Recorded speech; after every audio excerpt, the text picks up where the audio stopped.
గంగ ఓ 14 ఏళ్ల అమ్మాయి. అందరితోనూ ఎంతో కలివిడిగా ఉండేది. ప్రతి విషయాన్ని అందరితోనూ పంచుకునేది.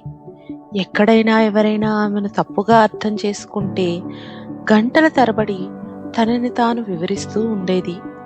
కానీ చివరికి ఎవరి వాదన వాళ్ళదే. ఇది గంగను ఎంతగానో కలచివేసేది. ఓ రోజు ఇలాంటి సంఘటన ఎదురైనప్పుడు బాధతో అక్కడి నది ఒడ్డున కూర్చుని తదేకంగా ఆ నదిలో పారుతున్న నీటిని చూస్తున్నప్పుడు తనకు ఇలా అనిపించింది. ఈ నదిలో నీరు ముందుకు వెళ్ళటానికి ఈ రాళ్లతో వాదిస్తుందా, లేక ఆ గాలిని అనుమతి అడుగుతుందా? లేదు, మౌనంగానే ముందుకు సాగుతుంది. నేనెందుకు అందరికీ ప్రతి విషయం వివరించాలి?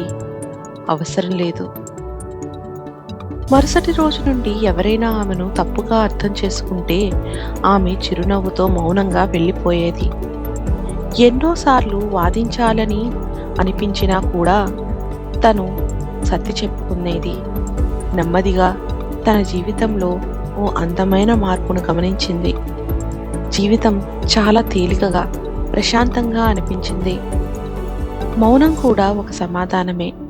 అది మనసుకి ప్రశాంతతనిస్తుంది. కాదంటారా? మరిన్ని ఇంట్రెస్టింగ్ స్టోరీస్ కోసం మన చిట్టి కథల్ని సబ్స్క్రైబ్ చేసుకోండి. మళ్ళీ కలుద్దాం మరో చిట్టి కథతో.